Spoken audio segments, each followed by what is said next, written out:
I just wanna stay bad, stay mad, chip on my shoulder cause they treat me like an outcast.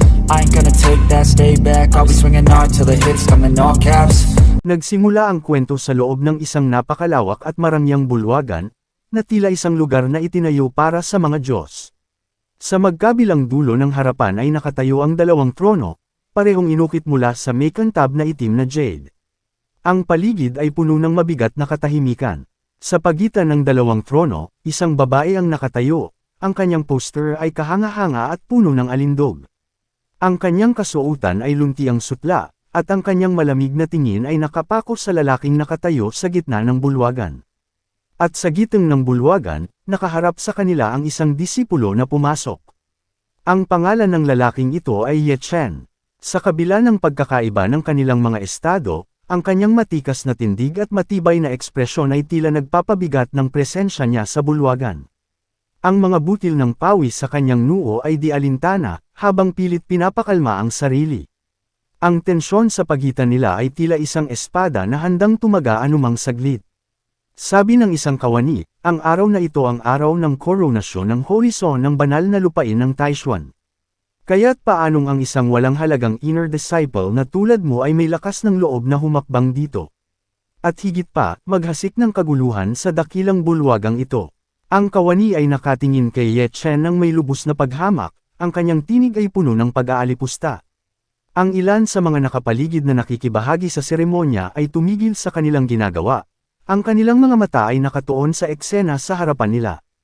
Ang ibang disipulo ay tumikim, ang ilan ay nagbulong-bulungan, na tila hindi makapaniwala na ang isang gaya ni Ye Chen ay magtatangkang makialam sa ganitong makapangyarihang sandali.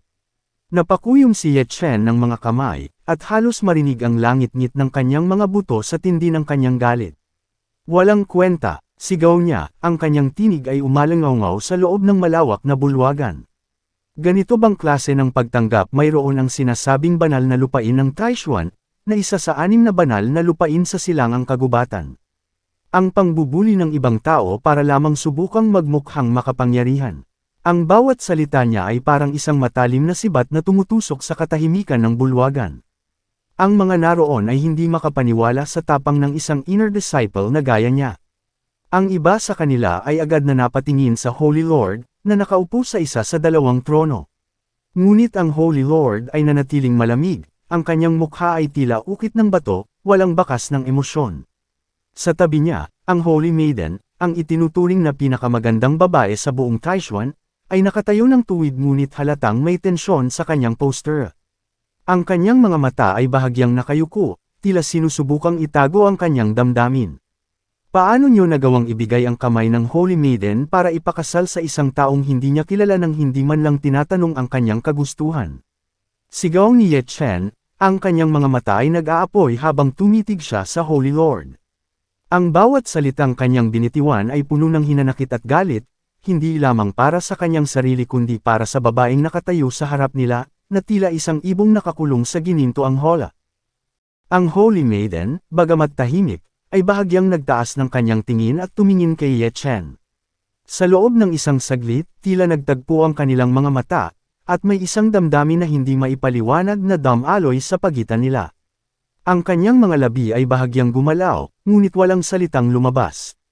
Gayunpaman, sapat na iyon para kay Ye Chen upang makita ang bigat ng sitwasyon sa kanyang mga mata. Hindi siya masaya, at malinaw na hindi niya nais ang kasal na ito.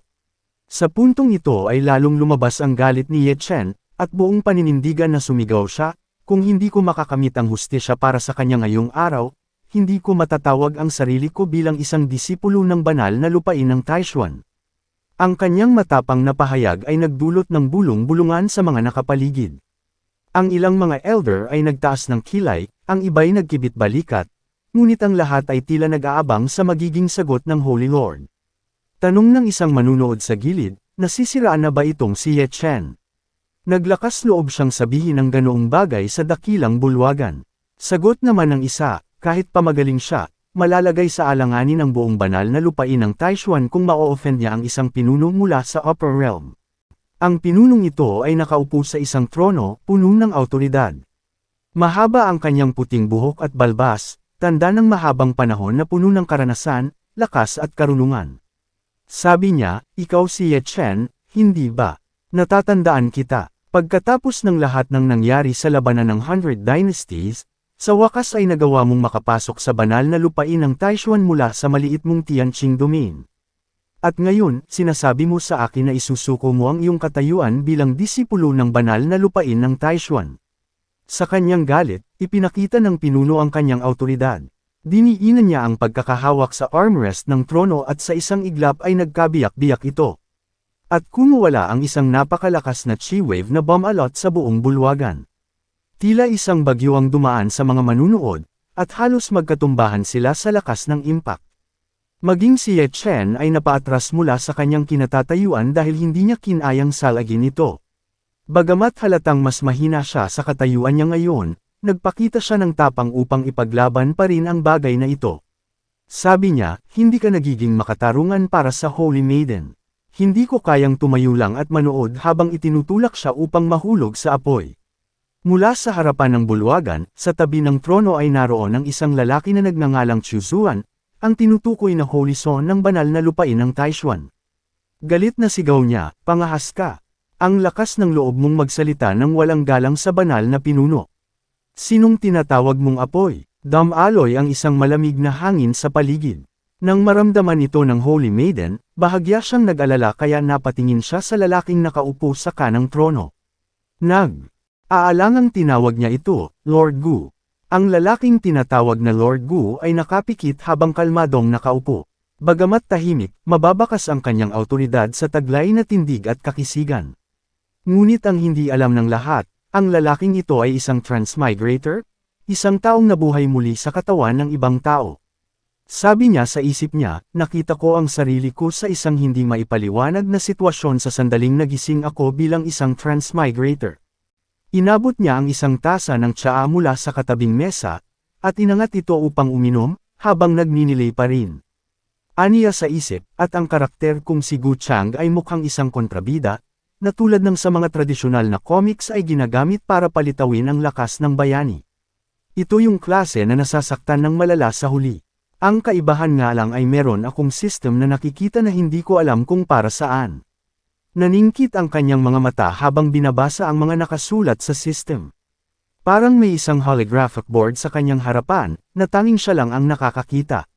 Sa system na ito, nakikita niya ang lahat ng mga detalye tungkol sa kanyang karakter. Ang kanyang buong pangalan ay Gu Chang, isa siyang disipulo ng Dao Tian Immortal Palace. Mayroon siyang demonic na puso at Daoist na buto, at ang antas ng kanyang cultivation ay nasa rurok ng Holy Lord Face. Mayroon din siyang lock points na 30+. Ayon sa sistema, ang antas ng Chi Lock ay nahahati mula mababa hanggang mataas sa mga antas na sinisimbolo ng iba't ibang kulay, pula, kahel, dilaw, berde, bughaw, at lila. Ang karaniwang tao ay may pulang Chi Lock lamang.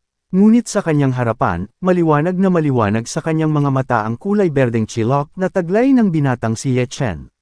Dahil dito, hindi may kakaila ni Gu Chang na ang lalaking ito nga ay matatawag na anak ng kapalaran. Samantalang si Gu Chang ay nagtataglay ng madilim na kulay lilang Chi Lock. Napakunot na lang siya ng noo nang mapagtanto ang kanyang kapalaran. Aniya sa isip niya, sinasabing ang isang kontrabida ay hindi nabubuhay ng matagal, at ang itim na black symbol na ito ay isang paalala ukol dito. Itinuro siya ni Ye Chen at mapanghamong nagsisigaw, Gu Chang, tumigil ka na sa pagpapanggap na mataas at malakas ka. Kung may lakas ng loob ka, magsalita ka. Napapikit na lamang si Gu Chang at kumunat ang kanyang noo, ngunit nanatiling tahimik. Nang mapansin ng kawani sa kanyang tabi ang ekspresyon ng kanyang mukha, pinagsabihan nito si Ye Chen, ang lakas ng loob mong tawagin ang pangalan ng Panginoon. Tinatawag na Lord o Panginoon si Gu Chang dahil sa kanyang taglay na posisyon at autoridad sa buong lupain. Sumang-ayon naman ang mga elder na kanina'y nanunood lang ngunit ngayon ay sinisita na rin ang binata. Sabi ng isa, Ye Chen, ngayong araw, paulit-ulit mong hinamon ang sekta sa harap ng lahat ng tao. Hindi maunawaan ang iyong intensyon. Sabi naman ng katabi niya, tama iyon. Isang di mapapatawad na krimen ang bastyusan si Lord Gu. Dahil dito, lahat ng tao sa paligid nagsipagbulungan laban kay Ye Chen. Nagpalingga-lingga si Ye Chen at nagulat dahil tila kinakampihan ng lahat sa silid si Gu Chang. Pinagpawisan siya ng malamig at napuno ng pagtataka. Tanong niya sa isip niya, anong nangyayari? Bakit lahat ng tao ay kumakampi at gustong magpa-impress kay Gu Chang? Malinaw na ako ang pinakamagaling at pinakatalentaso sa buong sekta, at ako ang kinabukasan ng sekta. Napatingin siya sa babaeng nasa harapan, ang Holy Maiden na nagngangalang Ching. Sabi niya sa isip niya, kahit si Ching Ge ay hindi nagsasalita para sa akin. Bakit ganoon? Samantalang maganda naman ang relasyon naming dalawa. Napangisi si Gu Chang sa loob-loob niya ay naaaliw siya sa nangyayari habang pinapanood na natatalo at napapahiya ang tinatawag na anak ng kapalaran. Ngunit ang kanyang mukha ay nanatiling walang emosyon at seryoso. Nag-uumapo ang galit ni Ye Chen, at sabi niya, Gu Chang, sa tingin mo ba ay ayos lang basta't magkukunwari kang seryoso kahit wala kang sinasabing kahit ano? Ano pa bang kaya mong gawin maliban sa pananimantala ng ibang tao gamit ang kapangyarihan mo? Dahil sa patuloy niyang pag-eeksena, dumilim ang ekspresyon ng mukha ng pinunong taga-Upper Realm at sinabi, talagang walang hiya itong Ye Chen na ito. Buong kumpiyansa namang umaban si Chu Xian at nakangising sinabi, banal na pinuno, hayaan niyo pong talunin ko si Ye Chen at pahihingiin ko siya ng tawad kay Lord Gu. At tinipon niya ang kanyang kapangyarihan sa mga palad niya. Maririnig ang tunog ng kidlat na anyo nito. Tumakbo siya ng mabilis tungo sa direksyon ni Ye Chen at walang pagdadalawang isip na umatake. Tinanggap naman ni Ye Chen ang kanyang hamon at sumigaw, sige, subukan mo. At nagpakawala naman siya ng kapangyarihang apoy. Nagsalubong ang matinding kapangyarihan ng dalawa, at naramdaman sa buong bulwagan ang malakas na impact ng kanilang sagupaan. Sa gitna ng bulwagan, nagkakagulo na ang mga manunood. Ngunit hindi dahil sa takot kundi dahil sa aliw na nararamdaman nila sa labanang nagaganap. Ang bawat isa ay tila nag-e-enjoy sa palabas, na para bang isang simpleng libangan lamang ito para sa kanila. Sabi ng isa, itong Ye Chen na ito ay talagang napaka-insolent para labanan ang Holy Son ng harapan. Tumawa ang isa pang mandirigma, at sinabi, si Chu Zuan ay nasa Divine Connection phase na, at taglay niya pa ang Thunder Prison Divine Body. Paano lalabanan ng isang tulad ni Ye Chen, na nasa Soul Palace phase pa lamang, ang ganitong klase ng kapangyarihan? Samantala, ang isang elder na nakatayo sa harapan ng mga manunood ay tumango habang pinapanood ang laban, at sinabi, mukhang mas lalo pang tumindi ang kakayahan ng batang si Chu Zuan. Hindi na ako magugulat sa kahihinatnan ng laban. Buo ang kumpiyansa ng mga manunood sa Holy Son. Halos walang sino man ang naniniwala na may laban si Ye Chen. Para sa kanila, ang isang hamak na disipulong gaya niya ay isang pangahas na naghahanap ng sariling kamatayan. Ngunit sa gitna ng kanilang mga bulong at tawanan, may isang tao na tahimik lamang na nagmamasid. Si Gu Chang na nakaupo pa rin, tahimik na nakangisi lamang habang pinapanood na maglaban ang dalawa. Sabi niya sa isip niya, wala siyang alam. Sa mundong ito, ang mga antas ng lakas ay nahahati sa pisikal na katawan, Spirit Sea, Soul Palace, Divine Connection, Mighty Power, Holy Lord, Titled Duke, Titled King, at False God. Ito ang pagkakasunod-sunod ng mga antas. Kung ang Ye Chen na ito ay hindi magawang manalo sa isang simpleng rank-skipping battle, paano siya magiging karapat-dapat na tawaging anak ng kapalaran? Nagpatuloy ang laban, at ang bawat kilos ni Chu Zuan ay nagpapakita ng kanyang kahangahangang bilis at lakas. Ngunit sa bawat bugzo ng kanyang pag-atake, si Ye Chen ay patuloy na umiwas, hindi nawawalan ng balanse. Ang kanyang mga mata ay matalim, at tila hindi siya nakikipaglaban para lamang manalo, tila naghihintay siya ng tamang sandali. Halos mabiyak ang lupang tinatapakan nila sa lakas ng mga atake. Ngunit sa hindi inaasahang pagkakataon, napaatras ni Ye Chen si Chu Zuan gamit ang apoy niyang kapangyarihan.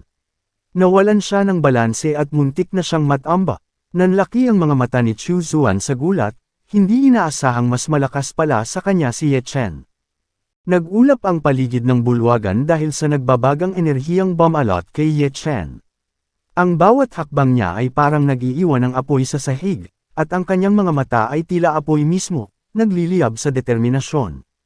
Ang lahat ng nanunood ay natigilan, ang dati nilang kumpiyansa kay Chu Zuan ay biglang nauwi sa kaba at pagtataka. Ngumisi si Ye Chen at makikita ang determinasyon ng kanyang mga mata, habang kumpyasan sabi niya, Holy Son, ayos din ang mga galaw mo. Hindi rin may kakaila ang pagkagulat ng Holy Lord sa nakita. Sa gilid ng mga manunood, di mapigil ang kiligin ng mga kababaihan. Sabi ng isang babae, malinaw na ang cultivation ni Ye Chen ay nasa Seoul Palace phase pa lang, pero nagawa niyang makipagsabayan sa Holy Zone ng Taishuan. Sabi naman ng isa, ang gwapo at ang galing talaga ni Kuya Ye Chen. Pero sinitis sila ng isang martial artist na nakarinig sa kanila. Galit na sabi nito, tumahimik nga kayo. Gusto niyo rin bang galitin si Lord Gu? Sabi ni Gu Chang sa isip niya, siya nga, na bilang bida ng kwentong ito, nakakabilib din ang mga kakayahan ni Ye Chen upang ipahiya ang kalaban. At lahat ng ginagawa niya ngayon ay mukhang para pigilan ang Holy Lord ng Taishuan na ipakasal ang kanyang anak na babae sa akin. Pinagmasdan niya ang babaeng nasa gitna ng sigalot na ito at nakita na mayroon siyang dilaw na chilak at 350 na puntos. Kaya naisip ni Gu, kung gayon, ang babaeng ito na si Su Qing na may 350 na puntos ng swerte ay mukhang ang babaeng bida sa kwentong ito. Matapang na humakbang si Ye Chen patungo sa kinaroroonan ni Lord Gu at ng Holy Lord. Sa bawat yapot niya, tila nagbabaga ang sahig ng bulwagan, ang bawat galaw niya'y nagpapakita ng hindi matinag na determinasyon. Ang kapaligiran ay nanatiling tahimik, ngunit ramdam ng lahat ang tensyon na tila sisabog anumang sandali. Ang mga mata ng lahat ay nakatuon kay Ye Chen, na ngayoy parang apoy na hindi mapapatay, naglalagablab at nag-uumapo sa tapang. Ngunit sa kabila ng lahat, si Lord Gu ay natawa lamang. Muli niyang inabot ang tasa ng tsaa mula sa mesa, at tinanong ang babae, ganito ba kalaki ang iyong kumpiyansa kay Ye Chen? Bahagyang napaigtad si Su Qing sa di inaasahang tanong sa kanya, ngunit nanatili siyang walang kibo, puno ng pagkabalisa. Nagpatuloy si Lord Gu, aniya. Sinisikap mong manatiling kalmado, gusto mo bang isipin ko na kayong dalawa ay walang ugnayan sa isa't isa? Natatakot ka bang galawin ko siya? Humigop ng tsaa si Lord Gu, at saka sinabi, matalino kang babae. Ibinaba ni Lord Gu ang tasa sa mesa at sinabi, ubos na ito. Dali-dali namang kinuha ni Su Qing ang tekor na may lamang mainit na tsaa at ipinagsalin si Lord Gu, ngunit natapon ang tsaa dahil nagkamali siya ng pagsasalin sa matinding kaba. Halata ang pagkabalisa sa kanyang kilos, habang ang maliliit na patak ng tsaa ay umagos sa gilid ng tasa, nanginginig pa rin ang kanyang mga kamay. Hinawakan ni Lord Gu ang nanginginig na kamay ni Su Qing, sinusubukan siyang pakalmayan. Sa isang magaang tinig, sabi niya, hindi naman ako kung anong mabangis na hayop. Bakit ka kinakabahan ng sobra, binibining Su? Nabigla si Su Qing at nauutol na sinabi, hindi naman sa ganon. Inabot ni Lord Gu ang malambot na kamay ni Su Qing at akmang hahalikan ito, habang sinasabi, mainit ang tsaa. Ipaubaya mo na ang bagay na ito sa mga alalay. Paano kung mapaso ang kamay mo? Nagbago ang ekspresyon ng mukha ni Su Qing, bagamat may halong hiya ay kumalma siya ng kaunti. Ngunit nanlaki ang mga mata ni Gu Chang nang makita ang mensaheng pinadala ng system. Sabi rito, nagkaroon ng kaunting pagbabago sa puso ni Su Qing. Nabawasan ng 10 puntos ang swerte ng bidang si Ye Chen. Samantala, nadagdag kay Gu Chang ang 10 puntos na chi lock. Tanong niya sa kanyang isipan, pwede pala yun. Samantala, nang inig sa galit si Ye Chen bunga ng matinding selos nang mapanood ang ginawa ni Lord Gu sa binibini.